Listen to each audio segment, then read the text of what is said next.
Olá pessoal, tudo bom? Aqui é o professor Ezequias com mais uma aula no laboratório virtual do FET Colorado. E hoje o nosso objetivo é determinar uma lei geral para um ente físico que são os gases. Então, o nosso objetivo é experimentalmente obter uma lei geral para os gases. Mas primeiramente a gente tem que determinar o que é um gás. Então, um gás pode ser definido como um composto molecular que tem uma alta capacidade tanto de se comprimir como de se expandir. É isso que a gente determina o que é um gás na física, certo? E outra coisa é que, para determinar uma lei geral física para esses gases, a gente também precisa determinar em que condições esse gás precisa estar.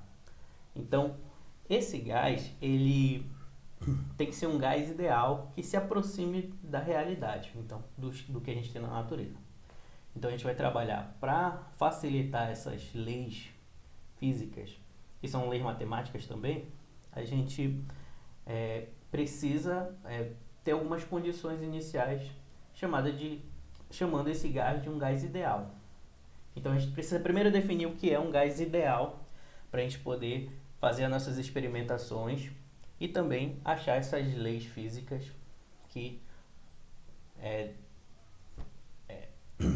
leia, né, o que é um gás. Então, vamos determinar aqui o que é um gás ideal. Então, para um gás ele ser ideal, ele precisa primeiro possuir uma baixa densidade, ou seja, ele tem que ser bem disperso no ambiente onde a gente vai condicionar esse gás. Outra coisa, ele precisa se encontrar acima de uma temperatura chamada de temperatura crítica. Que temperatura é essa? Bem, vamos fazer um exemplo aqui mentalmente. Vocês sabem, por exemplo, que a água ela se torna gasosa acima de 100 graus Celsius. Mas isso se ela tiver em condições de pressão no nível do mar. Se a gente aumentar essa altitude, ou seja, por consequência, aumentar a pressão exercida por esse vapor de água, ele volta para o estado líquido. Então ele precisa de uma nova temperatura de ebulição, porque ele já não está nas condições iniciais a nível do mar, ou seja, as condições iniciais se alteraram. E para que isso não ocorra sempre, existe uma temperatura onde, independente das condições que esse gás estiver, ele não volta a ser estado líquido ou sólido, ele continua sendo um gás. E essa temperatura é chamada temperatura crítica. Como, usando o exemplo que eu acabei de citar, a água, ela se eu não me engano, 372 aproximadamente graus Celsius, ela é a sua temperatura crítica. Então, acima de 372 graus, ela não se torna mais líquida, porque a temperatura crítica dela é essa. Então, independente da pressão que for exercida esse gás, esse vapor de água, ele não volta a ser um gás. Ele não volta a ser um líquido. Outra condição é ter moléculas que se movam desordenadamente distantes umas das outras, ou seja, a entropia do sistema ela tem que ser mínima para que seja considerado um gás ideal. Então a desordem, entropia é desordem na termodinâmica, tá pessoal? Para quem não estudou ainda termodinâmica, entropia é desordem. Então essa desordem, essa entropia tem que ser mínima para que esse gás seja considerado um gás ideal. Outra coisa é que ele precisa possuir moléculas que colidam eventualmente umas com as outras. Essas colisões precisam ser perfeitamente elásticas. Isso por quê? Porque essas colisões elas precisam conservar a energia. Então não pode haver perda de energia. Então, para que um gás seja ideal, essa energia tem que ser conservada, essa energia interna dele tem que ser conservada. Então essas colisões têm que ser perfeitamente elásticas. Ou seja, isso significa que elas não estão perdendo energia, tá? Essa energia interna não está sendo perdida para o meio externo. Fazendo essas considerações, agora a gente vai fazer nossos experimentos. Primeira coisa na termodinâmica e nos gases, que os gases estão sobre as condições da termodinâmica, a gente vai ter três variáveis: pressão, volume e temperatura. O volume vai ser o volume desse recipiente aqui, ó, como vocês podem ver, está determinado aqui dentro dessa caixa. A temperatura vai ser aqui quando eu aquecer ou quando eu resfriar o nosso sistema. E a pressão vai ser medida por esse reloginho aqui, que ele vai mostrar em ATM, né? Em atmosfera, o quanto a nossa pressão está variando. Aqui também a gente vai determinar o quanto nossa temperatura está variando. E eu vou colocar aqui só uma unidade de largura aqui para a gente determinar o volume, tá? Ele não vai dar o volume exato que a gente está trabalhando, mas ele vai dar a largura e a gente vai poder movimentar a nossa largura, aumentando ela ou diminuindo. Mas eu vou condicionar aqui a 10 nanômetros a nossa largura, que expandindo a gente aumenta o volume ou comprimindo a gente diminui o volume. Diminuindo essa largura a gente está diminuindo o volume também. Então a gente vai poder mexer nessas variáveis e analisar o que acontece com as outras variáveis. Então o nosso objetivo é determinar essa lei geral. Então primeiramente eu tenho que adicionar esse gás dentro desse recipiente, que vai ser nossas partículas aqui. Então eu vou colocar aqui, ó, 250 partículas aproximadamente dentro desse recipiente. Se você ver, ó, as partículas elas ficam agitadas. Então aqui é o nosso primeiro conceito, é o conceito de temperatura. O que é a temperatura? É o grau de agitação das moléculas que esse gás vai ter. Então quanto mais agitadas, vocês vão perceber que maior vai ser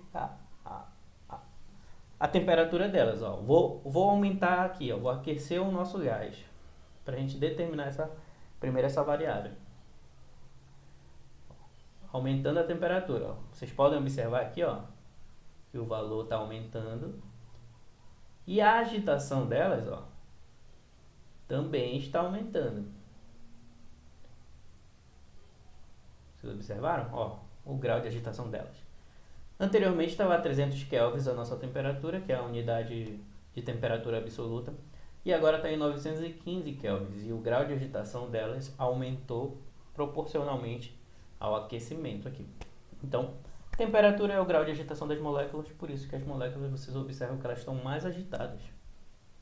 Vou voltar para a condição inicial, né? Vou tentar voltar aqui para 300 kelvins.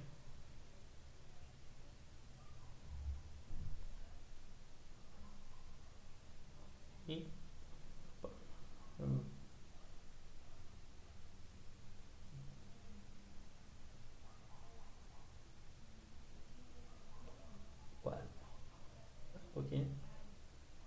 mais um pouquinho, tá. Voltamos à condição inicial e diminuir o grau de agitação das moléculas. Bem, vamos fazer o seguinte, vamos manter constante algumas variáveis. A gente tem três variáveis: pressão, volume e temperatura. Essas são as condições iniciais do nosso gás, das 250 partículas que a gente botou dentro desse recipiente. Vou colocar primeiramente o volume constante. Vocês viram que aqui sumiu a barrinha onde eu poderia aumentar ou diminuir o volume. Deixei esse volume constante, ou seja, ele vai ficar inalterado. Isso daqui tem um nome específico, é uma transformação isovolumétrica ou isocórica, onde a gente vai mexer nas variáveis de pressão e temperatura e deixar em constante a variável do volume. Então vamos ver o que acontece quando a gente aumenta a temperatura. O que acontece com a pressão? Vou aumentar a temperatura, observe aqui o valor da pressão, o que vai acontecer. Vocês podem observar que quanto mais eu aumento a temperatura, maior é a minha pressão dentro desse recipiente, ou seja, a pressão do gás está aumentando. E a gente pode determinar que, primeiramente, pressão e temperatura são diretamente proporcionais. Quanto maior a temperatura, maior a pressão. Então esse nosso primeiro experimento é que a gente pode determinar isso. Quanto maior a temperatura, maior a pressão, ou seja, são diretamente proporcionais. Vou diminuir a temperatura, olha o que acontece com a pressão. Ela também diminui. Então isso mostra pra gente que elas são diretamente proporcionais, tá?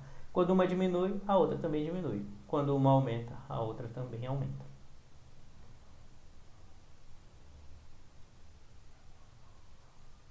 Vou voltar aqui às minhas condições iniciais. Tá? Aproximadamente isso. Agora eu vou fazer o seguinte, em vez de deixar o volume constante, eu vou deixar a temperatura constante. E eu vou fazer o seguinte, eu vou alterar somente o volume aqui para ver o que acontece com a pressão. Agora a gente deixou a temperatura constante. Esse tipo de transformação é chamado de transformação isotérmica. Então a gente está deixando a temperatura constante e vai mexer nos valores de pressão, nas variáveis de pressão e nas variáveis de volume. O que eu vou fazer? Primeiramente, eu vou aumentar o volume do meu sistema. Ele está em 10 nanômetros de largura aqui. Eu vou esticar aqui para 15. Vocês observaram que a pressão diminuiu? Vou voltar aqui para vocês observarem de novo. A 10 aqui de largura, a minha pressão é 29 aproximadamente, 29 atm. Vou aumentar o meu volume. Diminuiu para 19. Vou fazer o seguinte agora, eu vou diminuir para 5 a minha largura aqui, ou seja, diminuindo mais ainda o meu volume. Olha o que acontece com a pressão. A pressão aumentou instantaneamente. O que isso quer dizer? Que quando eu aumento o meu volume, a minha pressão diminui. Quando eu diminuo o meu volume, a minha pressão aumenta. Ou seja, diferente do caso anterior, aqui eles são inversamente proporcionais. Quando a minha pressão aumenta, o meu volume diminui. Quando o meu volume aumenta, a minha pressão diminui. É isso que significa. Então, experimentalmente, a gente pode determinar essas coisas, mas como estamos aqui no laboratório virtual, fica mais fácil de observar esse tipo de situação. Então, já vimos, no caso onde o volume era constante, uma transformação isocórica ou isovolumétrica, né?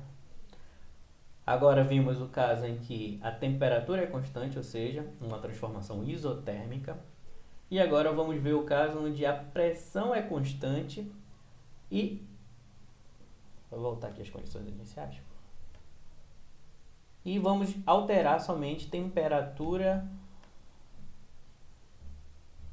e volume. Vamos alterar só temperatura e volume. A pressão a gente vai manter constante. O que eu vou fazer agora? Vou aumentar o aquecimento do meu gás. Eu vou aumentar a temperatura do meu gás. Vamos ver o que acontece com o volume. Estou aumentando a temperatura. Olha o meu volume que acontece. Meu volume aumenta. Vou diminuir a temperatura. Olha o que acontece com o meu volume. Ele diminui. O que isso está dizendo para a gente? Que quanto maior a temperatura, maior o volume. Quanto menor a temperatura, menor o volume. Ou seja, são também diretamente proporcionais. Certo? O que faz sentido, né? Lembra que temperatura é o grau de agitação das moléculas? Então, quanto mais agitadas elas estão, quanto maior o aquecimento, maior o volume vai aumentando. Quanto menor essa agitação, menor esse volume vai diminuindo, porque eles vão ficar menos agitados. Certo? Vou também manter, agora vou alterar só o volume e deixar a pressão. Olha o que acontece. Vou aumentar o volume, aumentei a temperatura. Vou diminuir o volume, diminuir a temperatura. Vou fazer de novo. Está 150 kelvins, vou aumentar o volume, aumentei a temperatura. Vou diminuir o volume, diminuir a temperatura. Certo, pessoal? Agora vamos lá determinar essas propriedades, essas leis físicas que a gente acabou de falar aqui. Mas como é que a gente vê na prática como é que fica essa lei física dessas transformações que a gente acabou de ver? Então Então, vou mostrar aqui para vocês. Um momentinho. E tá aqui. Então, eu mostrei lá que uma transformação isotérmica é quando a gente deixa a temperatura constante e altera somente pressão e volume. Quando isso acontece, eu disse que eles são inversamente proporcionais. Então, quando a pressão aumenta, o volume diminui. Quando o volume aumenta, a pressão diminui. Certo?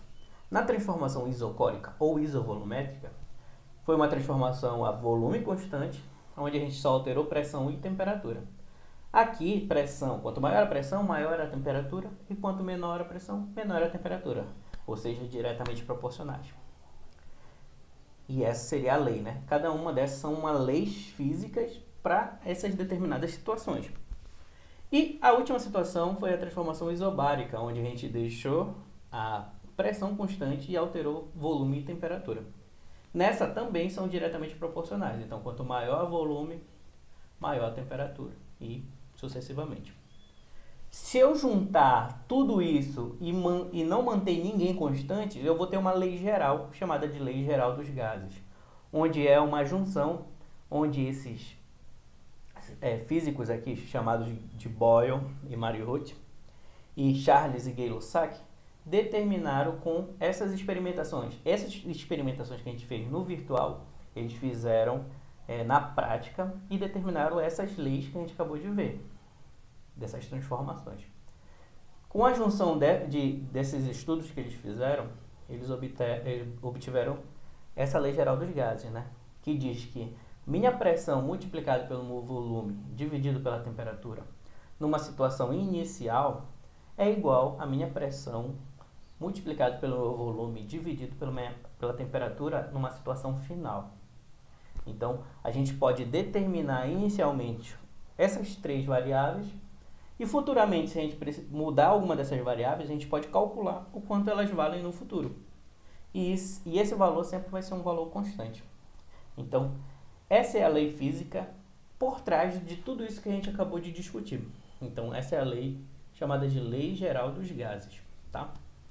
Eu espero que tenham entendido um pouco sobre como foi essa construção dessas leis físicas e eu agradeço a participação de vocês. Qualquer dúvida, eu vou deixar lá a lista de atividades desse laboratório e vocês, qualquer dúvida, podem me chamar no privado para a gente discutir, tá? Eu agradeço e bons estudos.